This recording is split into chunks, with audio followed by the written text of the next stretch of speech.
Nos acaban de informar hace apenas unos minutos que Morena ha tomado las instalaciones del OPLE de Poza Rica con la finalidad de impedir que se lleve a cabo el conteo de votos, que es obligatorio en el marco legal y es el procedimiento electoral ordinario. Recuerden ustedes que Movimiento Ciudadano tuvo un crecimiento exponencial tanto en Durango como en Veracruz. En el caso de Veracruz, señalo de manera contundente, importante, la victoria en Papantla, pero también en Poza Rica.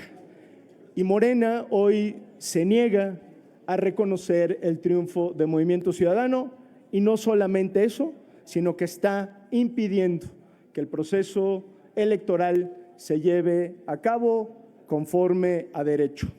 Hacemos desde aquí un enérgico llamado a la gobernadora de Veracruz, Rocío Nale, para que garantice que los votos que emitieron los habitantes de Poza Rica se cuenten y se cuenten bien.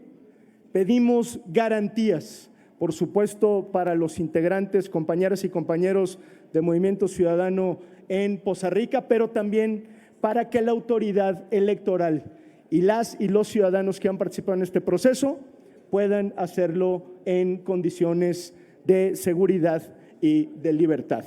No se vale estar escatimando triunfos electorales en este país, o se es demócrata o no se es. Aprovecho también simplemente para resaltar el crecimiento exponencial que tuvo Movimiento Ciudadano de 124% en Durango y 130% en el caso de Veracruz. Somos primera fuerza en la capital de Durango, segunda fuerza en Gómez Palacio y hoy por hoy, como ya lo dijo el diputado Vázquez Agüed hace un momento, pues Movimiento Ciudadano en la suma general de los votos en estas dos elecciones se confirma como lo que es hoy en día la segunda fuerza político-electoral. Segundo tema, la elección judicial.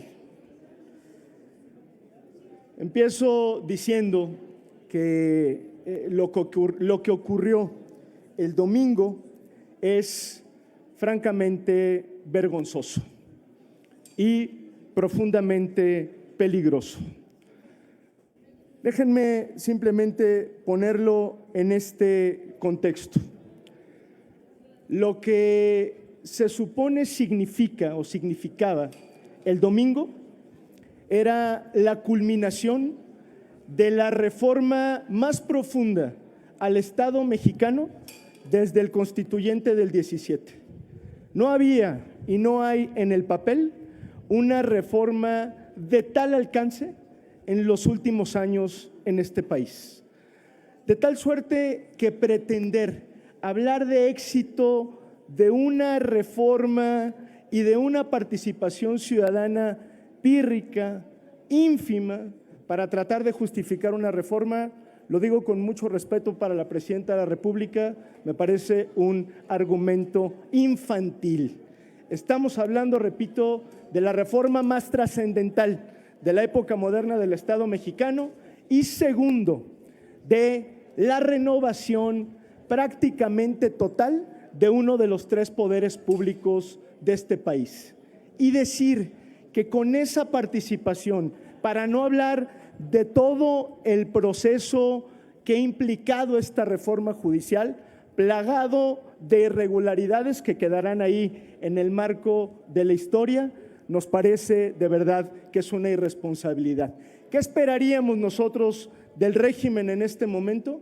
Que fuera autocrítico, que nos pusiéramos a analizar con absoluta responsabilidad todo lo que se hizo mal en esta reforma, desde cómo se concibió, cómo se implementó, cómo ocurrió el proceso electoral y que podamos adelantarnos a las catastróficas consecuencias que puede tener. No es momento de celebrar absolutamente nada, al contrario, es momento de una autocrítica que nos permita modificar inmediatamente todo el proceso legal para eventuales renovaciones del Poder Legislativo, particularmente de la Corte. Y tercer tema, y con esto concluyo y a sus órdenes para las preguntas, sobre la visita de la Comisión Plural de Senadoras y Senadores a Washington. Déjenme decirles que Movimiento Ciudadano, en todo este proceso que tiene que ver con la relación con Estados Unidos, ha sido sumamente responsable. Avalamos el pronunciamiento que hiciera el Senado de la República con nuestras aportaciones para manifestar la posición del Senado mexicano en momentos delicados. Acudimos a la primera visita que se tuvo a Washington y enviamos como nuestra representante a la senadora Amalia García para que hicieran las gestiones correspondientes.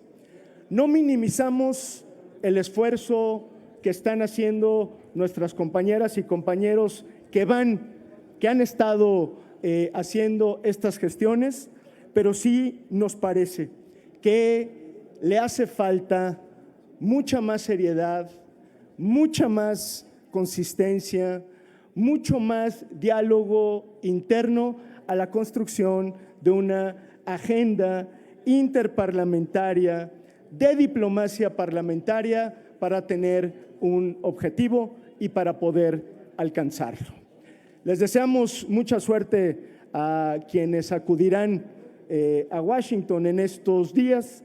Nosotros estamos al tanto de lo que está ocurriendo, pero para muestra un botón, en este momento, a estas horas, no tenemos todavía la agenda que se va a desarrollar por parte de este grupo plural en Washington, de tal suerte que nosotros en esta ocasión decidimos no acudir.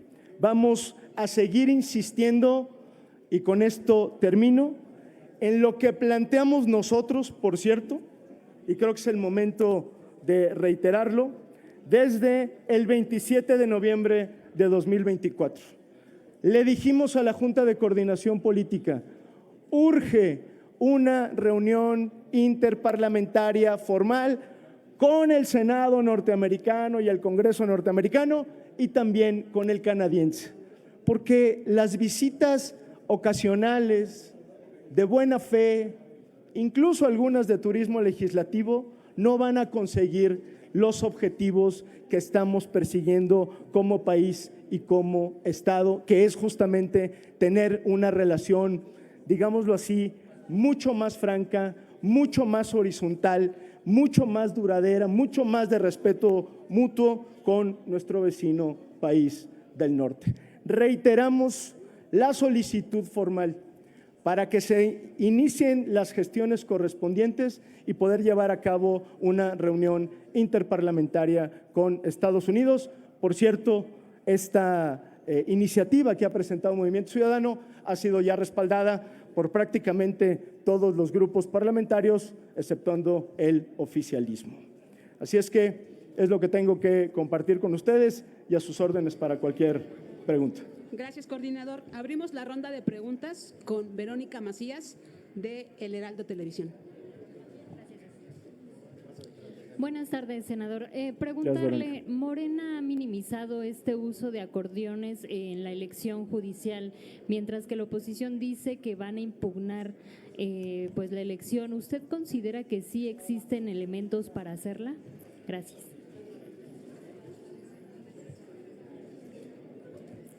Yo considero que la elección judicial ha estado plagada de irregularidades.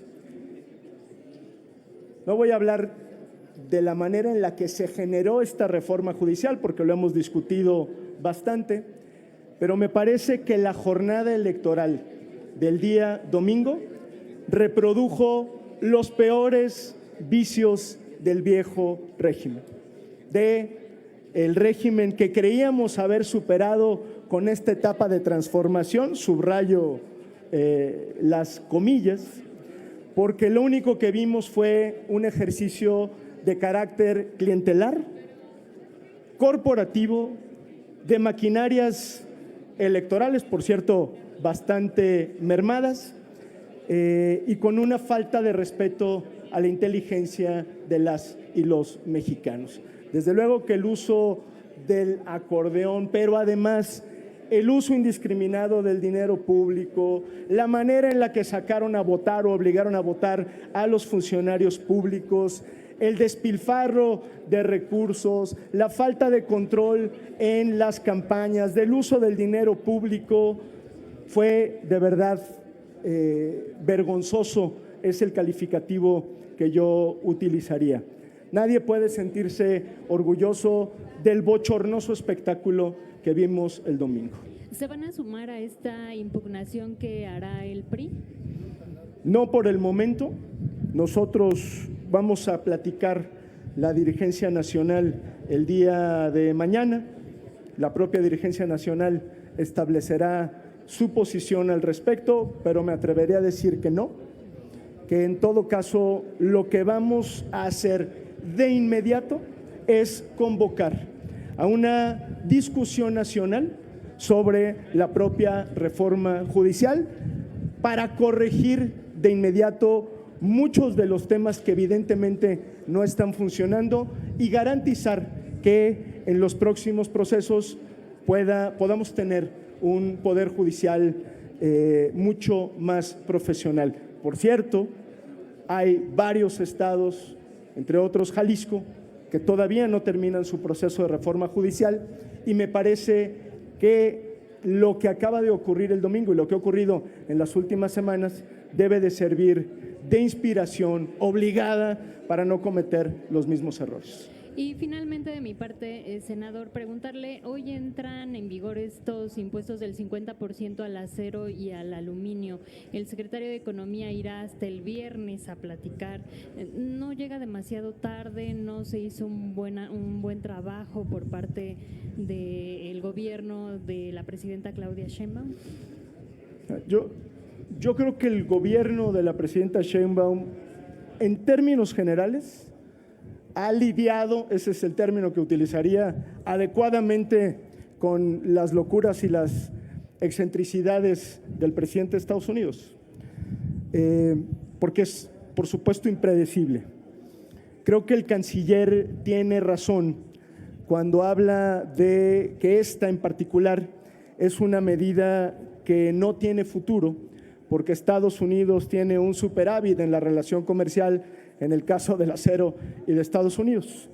No sé si sea tarde o no, no me atrevería a afirmarlo, pero sí debo decir que cuentan con Movimiento Ciudadano para que todas las gestiones que sean necesarias en el terreno comercial deben hacerse lo antes posible y con todo el profesionalismo, porque lo que está de por medio es la economía mexicana. Y esto me da pie simplemente para hacer un comparativo, y aunque nadie me lo ha preguntado, para que quede en el registro.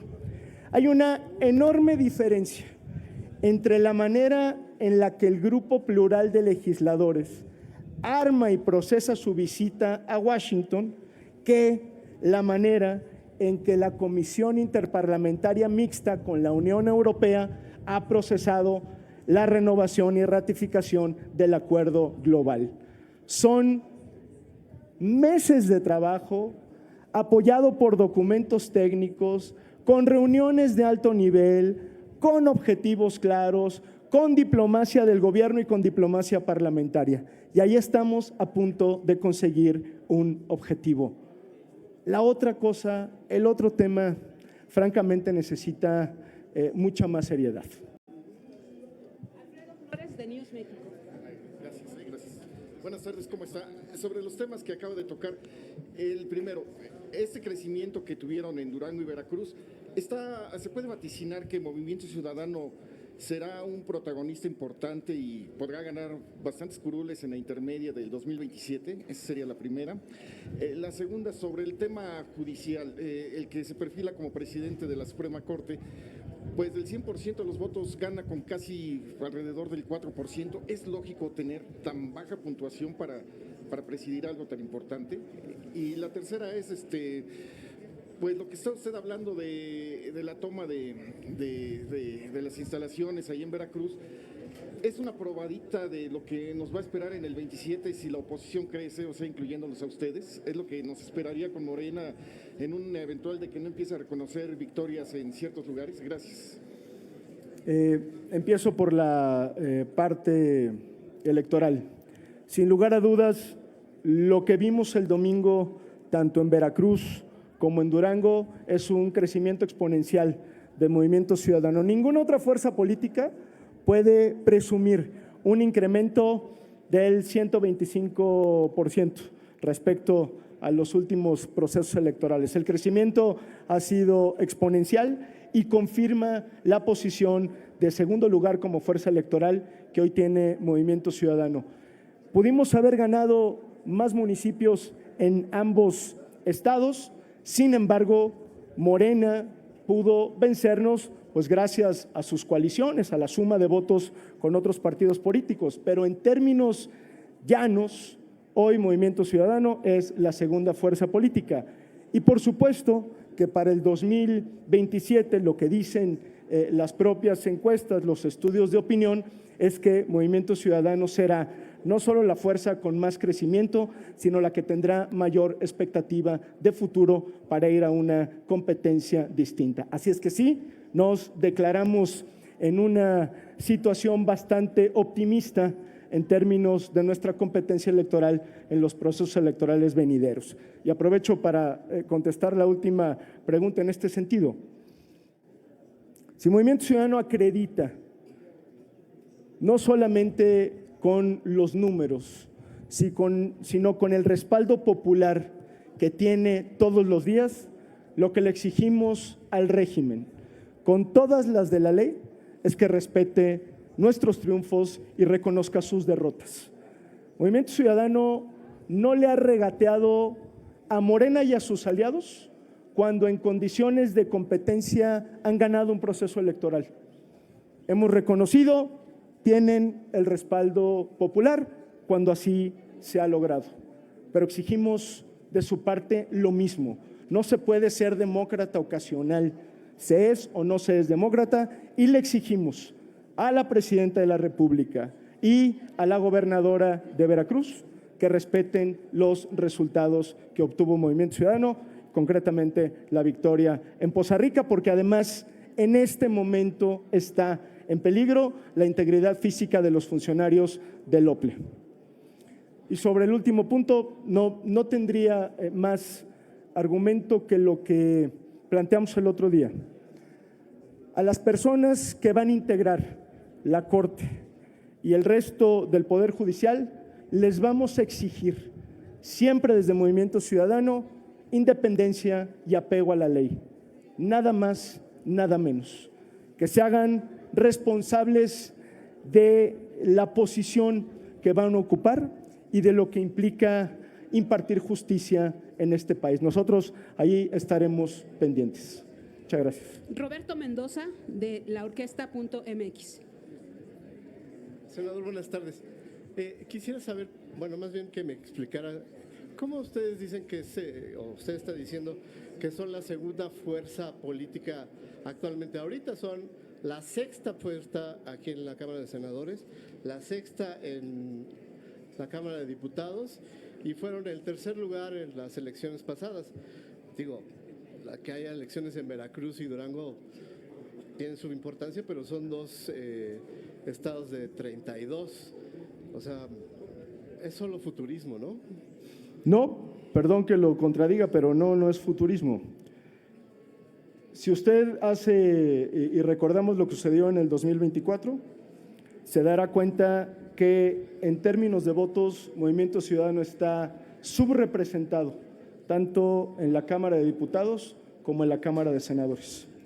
Segundo, que hoy Morena y sus aliados tienen una mayoría producto de la sobrerepresentación ilegal que la propia autoridad electoral y el tribunal ratificaron, pero que en términos electorales Movimiento Ciudadano fue la fuerza de mayor crecimiento. Pero lo invito a que haga el ejercicio.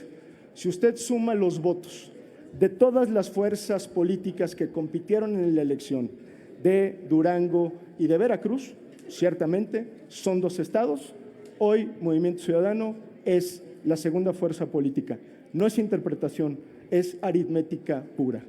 ¿Qué puede ocurrir de cara al 27? Y acepto el reto. Observemos las encuestas, observemos lo que dicen los estudios de opinión. Hoy por hoy, los últimos estudios de opinión que se han publicado, serios, los de Lorena Becerra, los del Universal, entre otros, señalan que Movimiento Ciudadano es la segunda fuerza política con mayor intención de voto. O sea, Oiga, ¿usted se ve por hay encima que del lograrlo. PRI y del PAN? Perdón, pero ya estamos encima del PRI y del PAN en términos de preferencia electoral. Pero, ¿a qué estamos hoy? 4 de junio. 4 de junio. Apunte la fecha. Y por aquí nos vamos a estar viendo. Si yo me equivoco, aceptaré que me equivoqué. Con eso no tengo ningún problema. Pero hoy lo que dicen los números es que Movimiento Ciudadano es la segunda fuerza electoral y así lo vamos a ratificar en la elección del 27. Muchas Tenemos gracias. dos preguntas más. Adelante. Diana Benítez, del Financiero.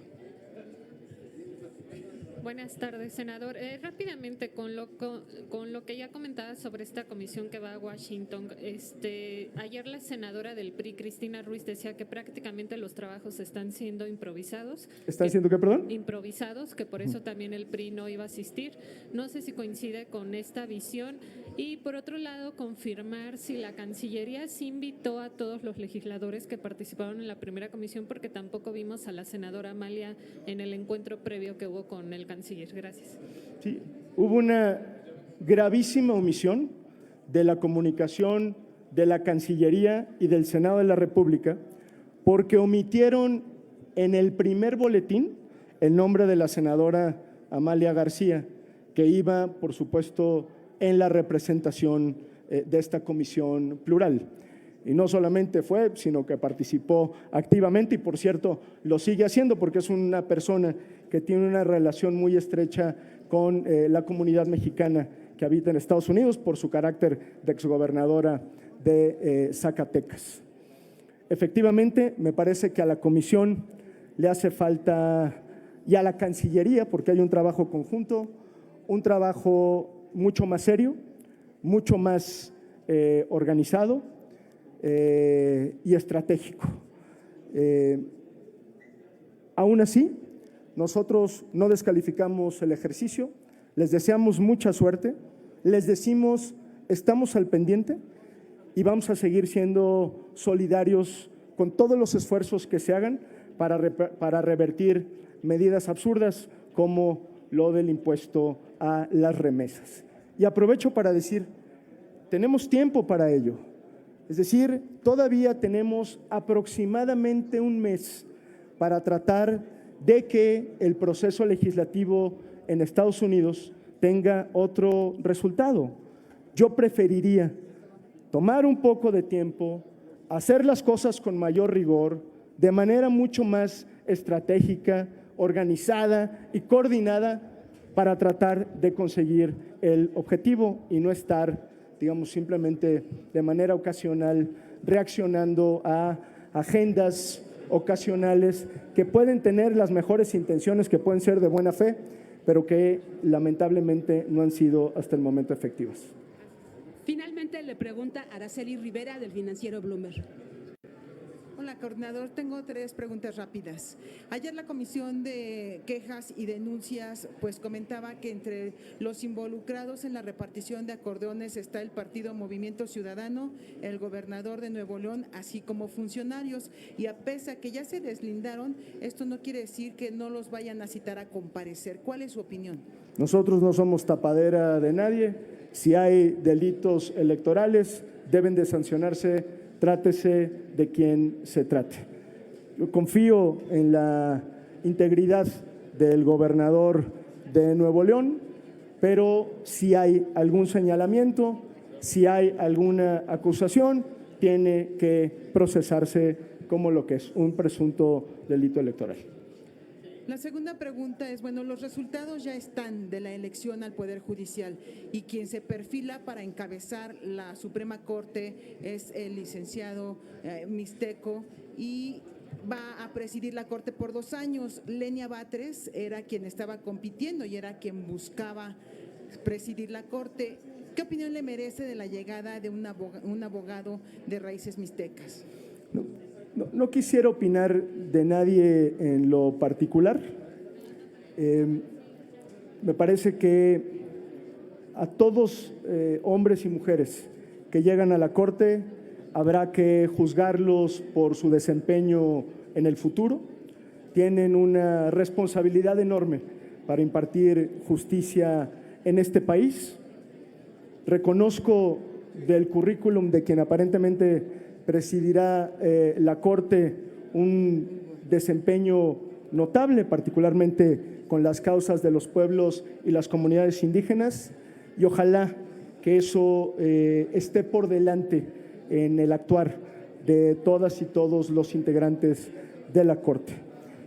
Con las comunidades y los pueblos indígenas tenemos una deuda histórica, y si esta persona, quien probablemente, repito, sea presidente de la Corte, tiene una perspectiva para defender y tutelar adecuadamente los derechos de las comunidades y de los pueblos indígenas, pues será algo digno de celebrarse. Pero los estaremos observando con puntualidad y con rigor.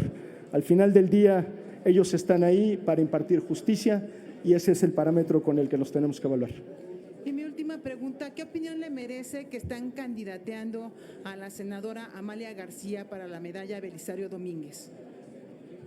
No lo sabía, no sé quién la esté candidateando, pero lo único que puedo decir es que si hay alguien en la política mexicana a quien yo respeto, reconozco y admiro profundamente, es a la senadora Amalia García. Así es que me parece que se merece todas las condecoraciones habidas y por haber que le pueda entregar la vida pública. Me siento muy orgulloso de ser su compañero, la aprecio, la quiero y le reconozco su incansable profesionalismo y su vocación política. Gracias, hasta luego.